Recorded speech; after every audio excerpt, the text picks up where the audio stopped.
அனைத்து நண்பர்களுக்கும் வணக்கம். உங்கள் ஆஸ்ட்ரோ பழனிசாமிகள் பேசுகிறேன். இந்த காணொளியில் மேஷம் ராசியாக இருக்கீங்க, மேஷ லக்னமாக இருக்கீங்க அப்படின்னாக்க காதலும் கல்யாணமும் எப்படி இருக்கும், எந்த ராசிக்காரங்கிட்டேருந்து ஒரு நட்பாவோ அல்லது காதலோ ஒரு அப்ரோச்சஸ் வரும் என்பதை பற்றி தெரிந்து கொள்ளலாம். மேலும் இந்த திருமண வாழ்க்கை ஏன் பாதிக்கப்படுது, திருமண வாழ்க்கையில் ஏன் ஒரு கருத்து வேறுபாடோடு வாழக்கூடிய சூழ்நிலை இருக்குது என்பதை பற்றி இந்த பதிவில் பார்க்கலாம். கடந்த காலங்களில் இந்த ராகு பகவான் ராசிலே இருந்த காலகட்டத்தில் பார்த்தீங்கன்னாக்க ஒரு மனக்குழப்பமும் ஒரு மன அழுத்தமும் நிறையவே இருந்துகிட்டு இருக்கும். சரியான தூக்கம் கூட இருந்திருக்காது. மேக்சிமம் பார்த்தீங்கன்னாக்க எதிர்பாலினரால் பாதிக்கப்பட்டிருப்பீங்க. குறிப்பாக பார்த்தீங்கன்னா வாழ்க்கை துணையோரால் பாதிக்கப்பட்டிருப்பீங்க. ஏதோ ஒரு வகையில் சில பேருக்கு அன்பு இல்லாமல் ஒரு ஏனோ தானான்னு வாழக்கூடிய சூழ்நிலாம் கடந்த காலங்களில் இருந்திருக்கும். ஒரு டிட்டாச்மெண்ட்டோடையே இருந்துகிட்டு இருக்கும். 7ஆம் இடத்துல கேது, ராசியில் ராகு. ஸோ இது பார்த்தீங்கன்னா கடந்த 1.5 வருஷமாக பெரிய அளவுக்கு பாதிப்பை கொடுத்துருக்கும். இந்த மேஷம் என்பது காலபுருஷ தத்துவத்தின் முதல் பாவகம். இந்த வீட்டின் அதிபதி செவ்வாய் பகவான். இங்கே பார்த்தீங்கன்னாக்க கிருத்திகை நட்சத்திரம் ஒரு பாதம், பரணி நட்சத்திரம் 4 பாதங்கள், அஸ்வினி நட்சத்திரம் 4 பாதங்கள் இருக்கும். பொதுவாகவே அஸ்வினி நட்சத்திரம் சரி, பரணி நட்சத்திரமும் சரி, கிருத்திகை நட்சத்திரமாக இருந்தாலும் மேஷ ராசியில் பிறந்தவங்க பார்த்தீங்கன்னாக்க வெளிப்படைத்தன்மை அதிகமாக இருக்கும். ஸ்ட்ரைட் ஃபார்வேர்டு, எதுலேயும் சட்டத்திட்டங்களுக்கு உட்பட்டு வேலை பார்க்கக்கூடியவர்கள், குடும்பத்துலேயும் அதே மாதிரி ஸ்ட்ரிக்டாக ரூலை ஃபாலோ பண்ணக்கூடியவர்கள். அந்த ரூலுக்கு அப்பாற்பட்டு செயல்பட்டால் குடும்ப உறுப்பினர்கள், மகனாகட்டும் மகளாகட்டும் அல்லது மனைவியாகட்டும் அல்லது கணவராகட்டும், இப்படி தன்னுடைய திட்டங்களுக்கு தன்னுடைய ரூல்களுக்கு அப்பாற்பட்டு செயல்பட்டாக அதுதான் பார்த்தீங்கன்னாக்க இவங்களுக்கு பிடிக்காது. அப்போ கொஞ்சம் கருத்து வேறுபாடுகள்லாம் வரும். அதே போல் பார்த்தீங்கன்னாக்க மேஷராசியை பொறுத்தவரையிலும் வேகம் இருக்கும், கொஞ்சம் விவேகம் கொஞ்சம் குறைவாக இருக்கும். ஆனால் வேகம் எதுலேயும் ஃபாஸ்ட்டாக இருக்கணும், எதுலேயும் நம்பர் 1 வரணும் அப்படின்ற எண்ணங்கள் இருக்கும். தலைமை குணம், ஆளுமை பண்பு, ஒரு உயர் பதவிக்கு போகக்கூடிய அந்த தகுதி எல்லாமே இவங்ககிட்ட இருக்கும். மற்றவர்களை வழிநடத்தி கைடன்ஸ் பண்ணக்கூடிய தகுதி இருக்கும். கோபம் இருக்கும், அவசரம் இருக்கும். இந்த கோபம், அவசரம், வேகம், இந்த 3 தான் இவங்ககிட்ட நெகட்டிவே. நல்ல குணமும் இருக்கும், மற்றவங்களுக்கு உதவக்கூடிய குணம் இருக்கும். மற்ற இடத்துல ஏதாவது ஒரு பிரச்சனைனா இவங்க தான் போய் பஞ்சாயத்து பண்ணி அது தீர்த்து வைக்கக்கூடிய அந்த தலைமை பண்பு என்பது இவங்ககிட்ட நிறையவே இருக்கும். ஸோ இப்படிப்பட்ட அந்த மேஷராசி நண்பர்களை பொறுத்தவரையிலும் எதையும் முகத்தில் அடித்தார் போல் வெளியில் சொல்லிடுவாங்க, பட்டு பட்டுன்னு பேசிடுவாங்க. அதனால் பார்த்தீங்கன்னாக்க மறைமுக எதிரிகள், நேர்முக எதிரிகளே கூட பார்த்தீங்கன்னாக்க வேலை பார்க்கக்கூடிய இடத்துல நிறைய பேர் இருப்பாங்க. வேலையை கடுமையாக உழைப்பாங்க. இவங்களுக்கு என்ன தோணுதோ அதை தான் செயல்படுத்துவாங்க.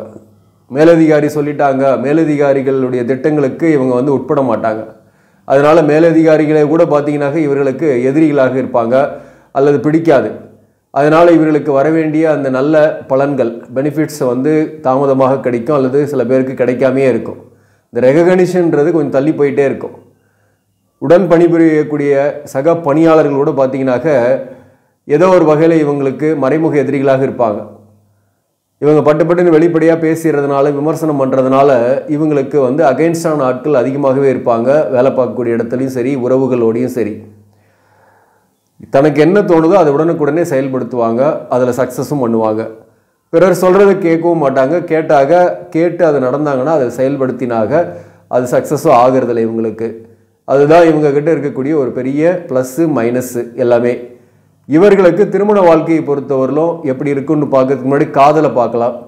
இவங்க ராசி லக்னத்துக்கு 7ஆம் அதிபதியாக வரக்கூடியவர் சுக்கிரன். சுக்கிரன் என்றாலே காதல் தான். 7ஆம் பாவகம் கலஸ்திர பாவகம். ஸோ இந்த பாவகத்தின் அதிபதி சுக்கிரன் உங்களுடைய ஜாதகத்தில் 5ஆம் இடத்துல இருக்கிறாருன்னு வச்சிங்களேன். 5ஆம் பாவகம் தான் காதலி சொல்லக்கூடிய இடமும் கூட. 7ஆம் பாவகம் திருமண வாழ்க்கையை சொல்லக்கூடிய இடம். இப்போ இந்த 5ஆம் பாவகத்தில் 7ஆம் அதிபதியாக வரக்கூடிய சுக்கிரன் இருக்கிறாருன்னு வச்சிங்களேன், காதல் கண்டிப்பாக ஏற்படும், காதல் திருமணம் ஏற்படும் அப்படின்றது சொல்லலாம். இவங்களுக்கெல்லாம் காதல் செட் ஆகிடும். உங்கள் ராசிக்கு 5ஆம் இடத்துல பாவகிரகம் இல்லாமல் இருக்குது. குறிப்பாக அந்த இடத்துல சூரியன் ஆட்சி பெற்று இருந்தாக்க உங்களுக்கு மகம் நட்சத்திரத்தில் இருக்குது அப்படின்னாக்க காதல் வரும், ஆனால் செட் ஆகாது. அதே போல் தான் பூரம் நட்சத்திரத்தில் இருந்து சப்போஸ் சுக்கிரனும் பலமாக இருக்கிறார், 7ஆம் இடத்துல ஆட்சி பெற்று இருக்கிறார், அல்லது உங்கள் ராசிக்கு 12ஆம் பாவகத்தில் உச்சம் பெற்று இருக்கிறாருனாக்க அவர்களுக்கு காதல் வரும், காதலும் சக்ஸஸ் ஆகிடும். மற்றபடி 5ஆம் பாவகத்தில் ராகு கேது சனி செவ்வாய் போன்ற கிரகங்கள் இருக்குது அப்படின்னாக காதல் செட் ஆகாது, சக்ஸஸ் ஆகாது. அப்படிப்பட்டவர்களுக்கு குரு பார்வையில் இருக்குது அல்லது சுக்கிரன் இருக்கிறாரு, சூரியனே இருந்து குரு பார்வையில் இருக்குன்னா கூட காதல் சக்ஸஸ் ஆகிடும், காதல் வரும். மேஷராசி நண்பர்களை பொறுத்தவரையிலும் காதல் வயப்படாதவர்கள் இருக்க மாட்டாங்க. ஒரு காதல் ஏற்பட்டு அவர்களுடைய ஜாதகப்படி பிரிந்தோ அல்லது சேர்ந்தோ ஏற்பட்டிருக்கும். ஒரு காதல்னு ஒன்று கண்டிப்பாக ஏற்பட்டிருக்கும். அது வந்து சக்ஸஸ் ஆகிருக்கலாம், ஃபெயிலியரும் ஆகிருக்கலாம். அது அவங்களுடைய சுய ஜாதகத்தில் இருக்கக்கூடிய கிரக அமைப்புகளை பொறுத்து. அதே போல் பார்த்தீங்கன்னாக்க இந்த காதல் எப்படி இருக்கும் அப்படின்னாக்க யாரெல்லாம் எந்த ராசிக்காரங்க காதலிப்பாங்க, எந்த ராசிக்காரர்கள் நண்பர்களாக வருவாங்க, யாரால் இவங்களுக்கு கொஞ்சம் பெனிஃபிட் இருக்கும், அதே யாரால் இவங்களுக்கு கொஞ்சம் மன உளைச்சல்களும் இருக்கும் அப்படின்றது முக்கியமான விஷயம் பார்க்கலாம்னாக இந்த மேஷம் என்பது நெருப்பு ராசி. இந்த நெருப்பு ராசி ஈர்க்கக்கூடியது வந்து காற்று ராசி தான்.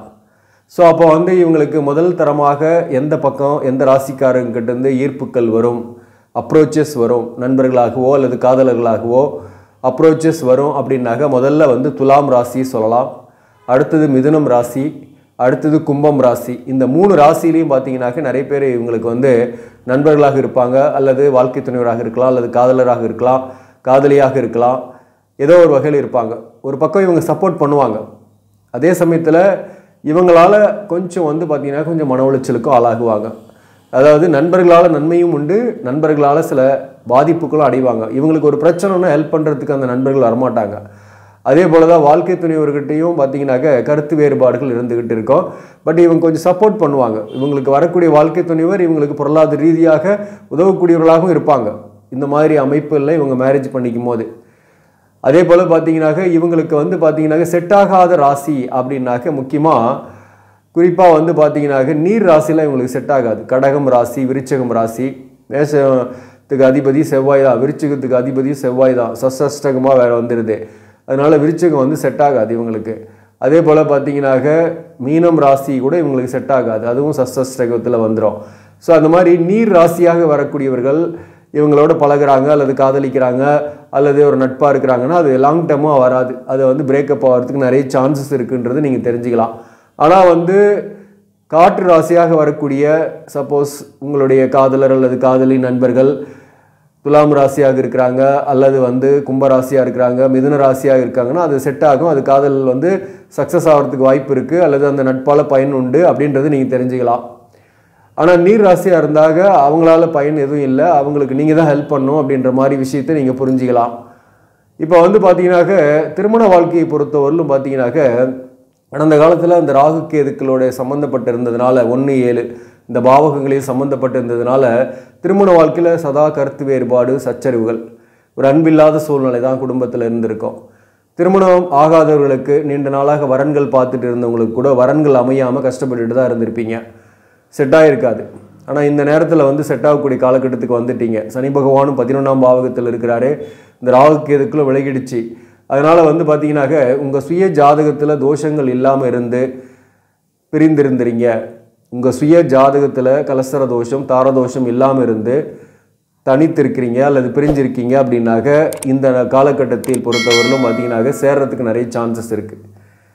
உங்களுடைய வாழ்க்கை துணையரோடு சேர்ந்து வாழ்வதற்கு நிறைய வாய்ப்புகள் இருக்குது, முயற்சி செய்யலாம். ஆனால் ஒருத்தருக்கு தோஷம் இருக்குது, ஒருத்தருக்கு தோஷம் இல்லை, ஆனால் பிரிஞ்சிருக்கீங்க அப்படின்னா கூட அந்த பிரிவுகளுக்கு வந்து தடைகள் இருந்துக்கிட்டே இருக்கும், சேர்றதுக்கு முடியாமல் இருக்கும். 2 பேருக்குமே பிரிவுகள் இருக்குன்னா உறுதியாக பிரிஞ்சிடக்கூடிய சூழ்நிலை ஏற்படும். டிவோர்ஸ் போன்ற விஷயம் ஏற்கனவே ஏற்பட்டிருக்கணும் அல்லது பிரிந்து இருக்கக்கூடிய சூழ்நிலை இருக்கும். அவர்களுக்கு மறுமணம் போன்ற விஷயங்கள் இந்த 2024 மே மாதத்திற்கு பிறகு மறுமணம் அமையும். மறுமணத்திற்கு நீங்கள் முயற்சி செய்யலாம். இதெல்லாம் பொது பலனாக தான் சொல்கிறேன் நான். இப்போது ஒருத்தருக்கு வந்து திருமண வாழ்க்கை பாதிக்கப்படுது ஏன் அப்படின்னாக்க குறிப்பாக ஒருத்தருடைய சுய ஜாதகத்தில் 7ஆம் அதிபதியாக வரக்கூடிய கிரகம் வக்கரமாக இருக்கணும். இப்போ உதாரணமாக மேஷராசி மேஷ லக்னம், உங்களுக்கு 7ஆம் அதிபதி சுக்கிரன், அவர் 7ஆம் இடத்துலேயே ஆட்சி பெற்று இருக்கிறாருன்னா கூட அது காரகோபாவக நாஸ்தி. காதல் திருமணம் ஏற்படும். காதல் திருமணத்துக்கு அப்புறம் வந்து சண்டை சச்சரவு பிரச்சனை, இன்னொருத்தரோட தொடர்பு, இன்னொரு அஃபெக்ஷன் இதெல்லாம் வரும். அதனால் வந்து முதல் தாரத்தோட கருத்து வேறுபாடு ஏற்பட்டு பிரிந்து இருக்கக்கூடிய சூழ்நிலை, பிரியக்கூடிய சூழ்நிலை ஏற்பட்டு 2ஆம் தாரத்தை ஏற்படுத்தும்.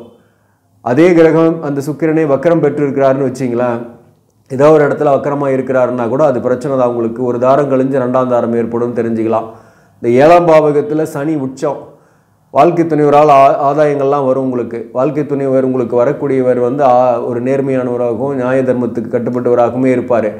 ஆனால் ஏதோ ஒரு காரணத்தினால ஒரு தொழில் காரணமாக கூட பார்த்தீங்கன்னாக்க ஒரு தற்காலிக பிரிவாது ஏற்படும் என்பதை நம்ம சொல்லலாம். உங்கள் லக்னம் ராசிக்கு 7ஆம் இடத்துல சனி இருக்கிறார் அப்படின்னாக்க அவர்களுக்கு தொழில் காரணமாகவாவது ஒரு தற்காலிக பிரிவாவது வாழ்க்கையில் ஏற்படும் என்பதை நீங்கள் தெரிந்து கொள்ளலாம்.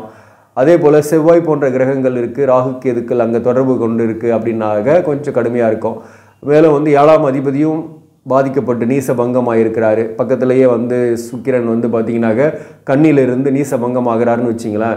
இங்கே 7ஆம் இடத்துல ராகு அல்லது கேது இருக்குது அப்படின்னாக்க அவர்களுக்கு இருதாரம் ஏற்படக்கூடிய வாய்ப்புகள் மிக அதிகம்.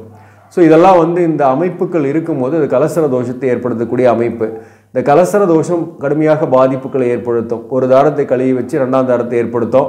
2ஆம் தாரத்தை ஏற்படுத்தும் அதனால் நன்மை ஏற்பட்டுடுமா அப்படின்ற கொஷினுக்கு வந்து பதில் என்னன்னாக்க நீங்கள் அடுத்த தாரத்துக்கு திருமண பொருத்தம் எந்த அளவுக்கு பார்க்குறீங்களோ அதுதான்.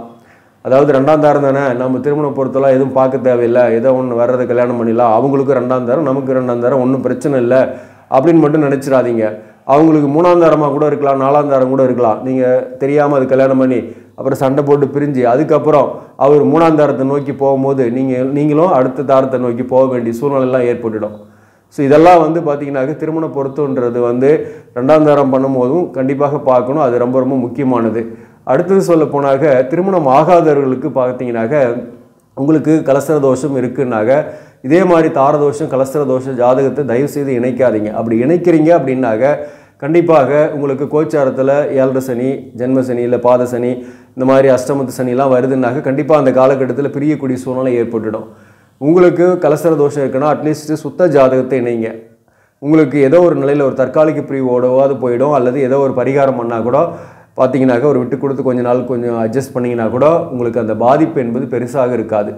அதுதான் நாங்கள் முக்கியமாக சொல்ல வருது. 2 பேருக்குமே கலசர தோஷம்னா தான் அதிகமான பாதிப்புகளை கொடுக்கறது. அதுதான் இங்கே நான் குறிப்பிட விரும்புகிறேன். அந்த மாதிரி செலக்ட் பண்ணாதீங்க. திருமணம் ஆகாதவர்களாக இருக்கிறீங்க அப்படின்னாக்க அதுக்கும் ஜாதக பொருத்தம்ன்றது ரொம்ப முக்கியம். நட்சத்திர பொருத்தம் மட்டும் பார்த்து கல்யாணம் பண்ணும்போது இதெல்லாம் தெரியாது. ஜாதக பொருத்தம் பார்க்கும்போது அவங்களுடைய கேரக்டர் என்ன, அவங்க எப்படி நம்மளோட இருப்பாங்க, அவங்களுடைய பேக்ரவுண்ட், அதாவது குறிப்பாக தாய் வழி உறவுகள், தாயார் எப்படி, அவங்களுடைய ஒழுக்கம் எப்படி என்பதையெல்லாம் நம்ம தெரிஞ்சுக்கிட்டு நாம் திருமணத்துக்கு போனாக்க அந்த திருமண வாழ்க்கை நிலையாக இருக்கும், ஒரு கான்ஸ்டண்ட்டாக இருந்துகிட்டு இருக்கோம்.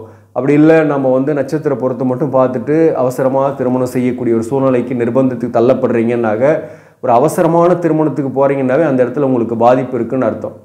நீங்கள் உடனுக்குடனே முடிவு பண்ணி நீங்கள் செயல்படுறீங்கன்னாக்க அது வந்து பாதிப்பு ஏற்படுத்தும். இந்த நேரத்தில் நீங்கள் கொஞ்சம் பொறுமை காத்து பொறுமையாக செயல்பட்டு அவசரப்படாமல் நீங்கள் செயல்பட்டீங்கன்னா நிச்சயமாக உங்களுக்கு சக்ஸஸ் உண்டு.